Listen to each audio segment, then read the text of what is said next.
Nagpur media से बातचीत के दौरान विधायक रोहित पवार ने अमरावती हॉस्पिटल हादसे को लेकर सरकार पर निशाना साधा।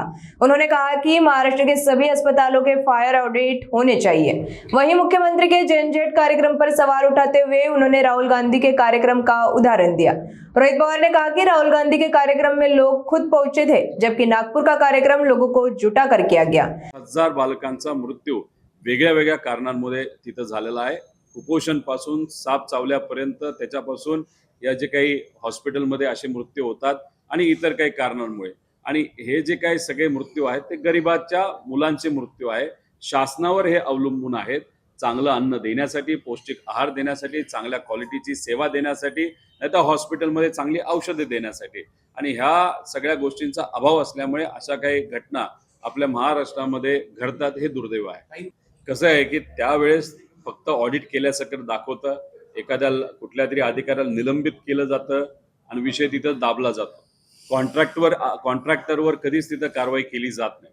आमचं मत असं आहे की बाबांनो, एखादा व्यक्ती जर जबाबदार असेल तर निलंबित कशाला करता, त्याला घरी पाठवा, आणि जर एखादा कॉन्ट्रॅक्टर जबाबदार असेल तर त्याच्यावर मोठ्या प्रमाणात कारवाई करा, त्याच्यावर मनुष्यवधाचा गुन्हा त्याच्यावर तुम्ही टाका, आणि त्याच्याच बरोबर फक्त एका ठिकाणी ही घटना घडली म्हणून तिथं ऑडिट करण्यापेक्षा सगळ्याच हॉस्पिटलचं ऑडिट करायला काय हरकत आहे, आणि ऑडिट करून त्याच्यावर त्रुट्या ज्या काय असतील त्या कव्हर करून गेल्या पुढच्या 6 महिन्यामध्ये ही सगळी कामं आम्ही करून घेतो, हे सरकारला सांगणं फार महत्वाचं आहे। माझं एवढंच म्हणणं आहे की स्वतःहून आलेले लोक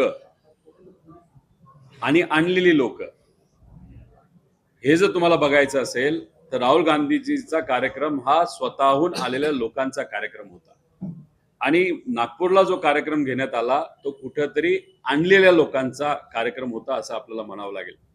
आणि माझं एवढंच मत आहे की राहुल गांधीजी तिथे असणाऱ्या मुलींशी संवाद साधत होते। आपली अपेक्षा होती की राज्याचे मुख्यमंत्री तिथे बसलेले आहेत, त्यांना सुद्धा सामान्य लोकांनी प्रश्न विचारले असते तर काय झालं असतं। कदाचित एखाद्या व्यक्तीली, जे नागपूरचे सुद्धा नागरिक आहेत, त्यांनी प्रश्न विचारला असता, गेल्या 3 महिन्यामध्ये आपल्या नागपूर शहरामध्ये 32 मर्डर झाले, तुम्ही होम मिनिस्टर आहात, तर याच्यावर तुम्ही का काय करत नाही। त्यामुळे सेट केलेले प्रश्न, त्याला सेट केलेली उत्तर देऊन हे कधीही जेनझी बरोबर असा संवाद होत नसतो। त्यामुळे, आणि त्याच्यात मला असंही कळतंय की कुठल्या तरी एखाद्या क्रिकेटरला पण तिथं आणलं गेलं होतं।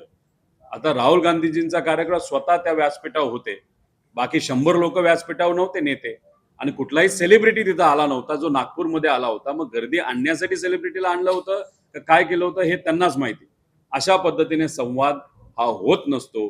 संवाद लोकात जाऊन लोकांचे प्रश्न समजून घेऊन, आम्हाला तुमच्या मन की बात नकोय, आम्हाला जन की बात ऐकायचंय, लोकांची गोष्ट ऐकणं महत्वाचं आहे। पण तिथं त्यांच्या कार्यक्रमामध्ये भाजपच्या देवेंद्र फडणवीस साहेबांच्या त्यांच्या मन की बात, ते जो सेट प्रश्न देऊन ते करत होते, हे मात्र त्या ठिकाणी आपल्या सगळ्यांना बघायला मिळालं। मग त्यांनाच तुम्ही संधी द्यायला पाहिजे होती की बाबांनो, लहान मुलाला प्रश्न विचारायचा आहे, हात वरती करा, प्रश्न विचारा।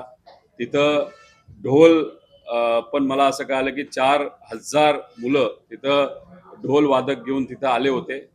त्याच्यावर आमचा आक्षेप नाही, पण त्या मुलांना वेगळ्या वेगळ्या स्पर्धा करून तुम्ही तिथं बोलवलं, आणि मग ती मुलं तिथे कुठेतरी बक्षीस घ्यायला आली असतील, नाहीतर तिलक वर्मा त्याला बघायला आली असतील, आणि त्याच्यातच तुम्ही तुमचा जेनझीचा संवाद ठेवला। मग कार्यक्रम तुम्ही घेतला का राहुल गांधीजींचा कार्यक्रम झाला म्हणून? कुठं ना कुठेतरी मला असं वाटतं की राहुल गांधीजींचा कार्यक्रम बघून भाजप सुद्धा आता काँग्रेसला कॉपी करायला लागलंय, हे मात्र तिथं बघायला मिळतं।